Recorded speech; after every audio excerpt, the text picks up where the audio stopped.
The difference between a good burger and a great one often isn't the meat. It's the bun holding everything together.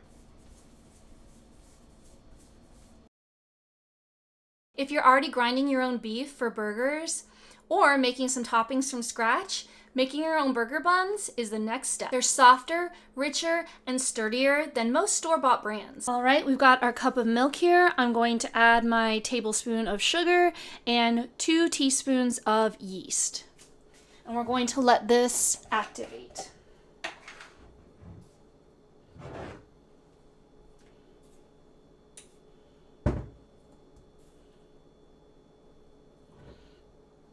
In case you didn't know, 3 teaspoons is 1 tablespoon. If you're using yeast packets, you can just pour the whole thing in. It's fine that it's a little bit over. It's not gonna affect it in any negative way. So we're gonna stir this up and let it sit for 5 to 10 minutes. So these are enriched buns because they have milk, butter, and eggs. These ingredients create a softer texture and a richer flavor. I use all-purpose flour because I like mine to be tender, but you can also use bread flour if you like a little more sturdiness in your buns. Okay, and now I'm putting 4 cups of flour, and I'm weighing mine, so it's gonna be 500 grams.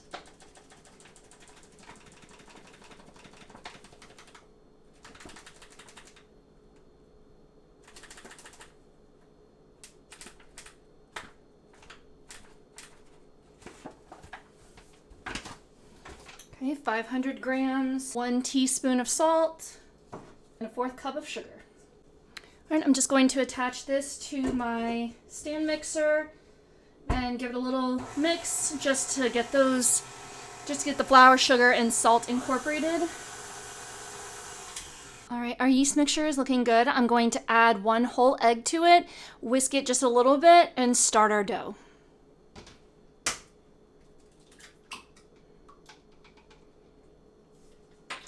I'm turning my machine on 2.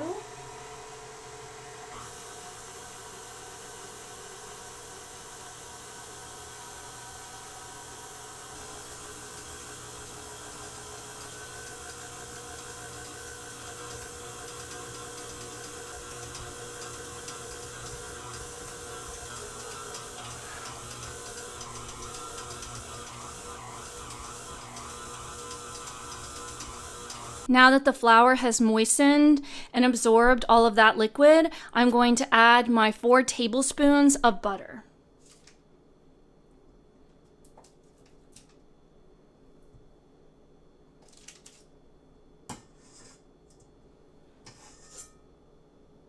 I'm going to mix my dough on speed number 4 for 2 minutes.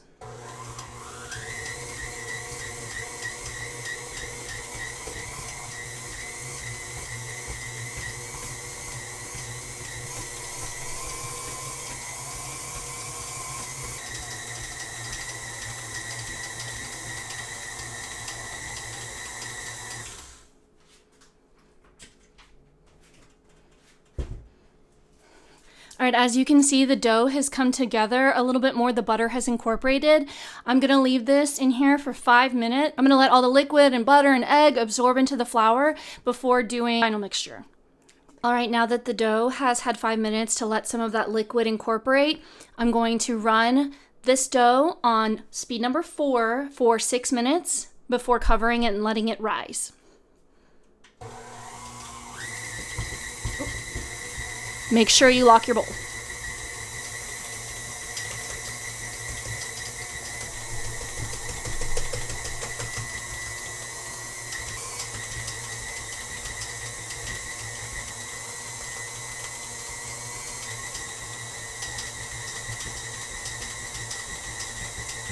Bread baking is really about building structure. We want there to be enough gluten so that when the yeast is activated in the oven, it holds everything together without making the bread too dense.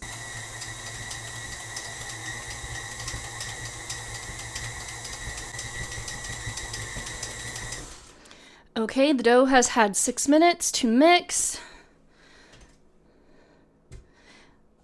It feels tacky but not sticky, so I know I don't need to add any more flour to it. I'm going to scrape it off the hook.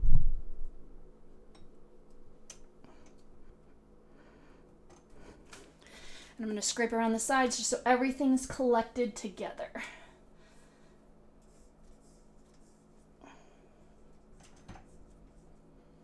You can see. Okay, and there is our dough.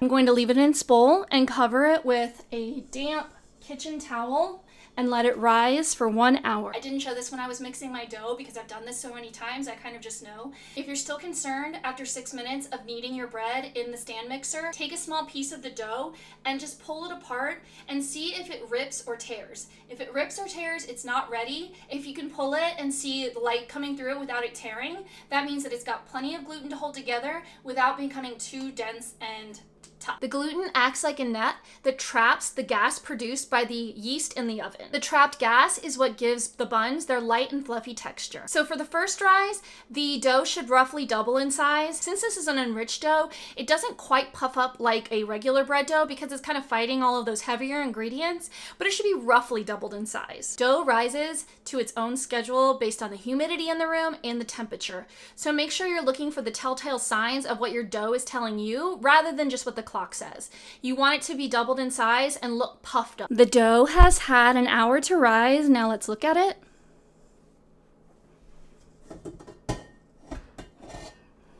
You can see it's risen nicely. Now this is a trick I like to do.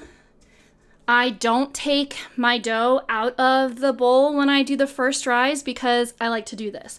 So I'm going to close the hook back down, make sure it's locked. And then I'm going to run this for a couple seconds to let the machine pull the dough into a ball for me.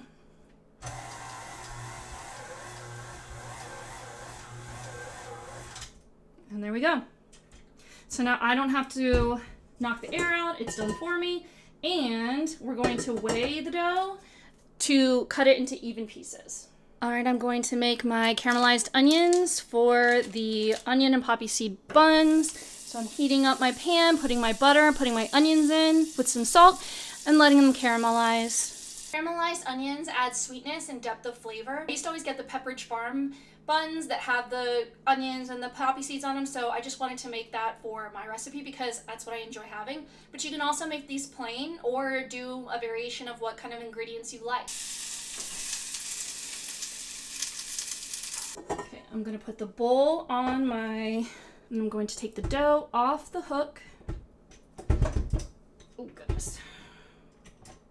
And weigh it. My dough is 927 grams. I'm going to go ahead and divide this by 8 and make 8 buns. I'm going to put the dough on my clean counter and I'm going to cut it into roughly 8 shapes and weigh them to see about how much they weigh and decide if I want to like make them perfect or just make them a rough size. So this dough feels great. I love an enriched dough. All right, so I'm going to cut in half. Cut that in half. Cut that in half.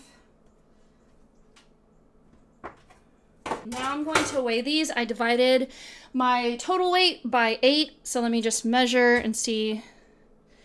Okay, that's a little more. Let me just see how much this small one is because that's the one I'm concerned about. Oh, that's a lot less. So... Oh yeah, this guy's got more than he needs. So I'm gonna add that to you. I probably just did the exact. Okay,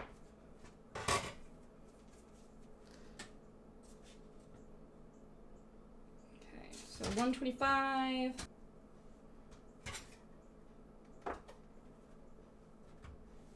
All right, I'm okay with them being a little not exactly even. We're not doing this for a bakery, we're doing this for at home. I'm going to make some regular buns and some caramelized onion buns. So I'm going to start showing you how to form the regular ones. So I'm just going to flatten it, join the ends into the middle, give it a nice little pinch so it stays together. Flip it over, Give it a nice little roll. That's going to create some surface tension. We're creating that surface tension by rolling with our cupped hands. That's going to allow our buns to rise up in the oven instead of rising out.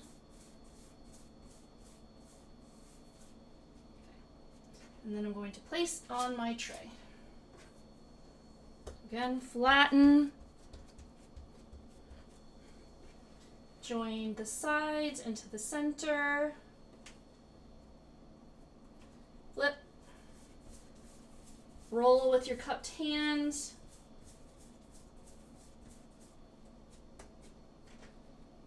And place.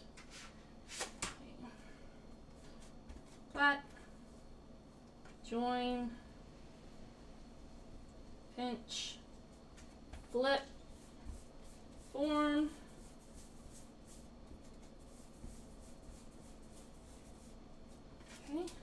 On the tray. These are what the onion ended up looking like. They're kind of dark. I don't know if you can see them. Right, I'm going to take a spoon and just put, I don't know, a tablespoon in the middle. I'm going to sprinkle with some poppy seeds. And we're going to do the same thing. We're going to push everything to the middle. So this way they'll have some on the inside, and then we're also going to top it so there's some on the outside. Pinch it shut, flip it around, form it, flatten it a little bit. And then I'm just going to add a couple on top. Just kind of smush them on there. And shake a little bit of poppy seed. Woo! Making a poppy seed mess. All right.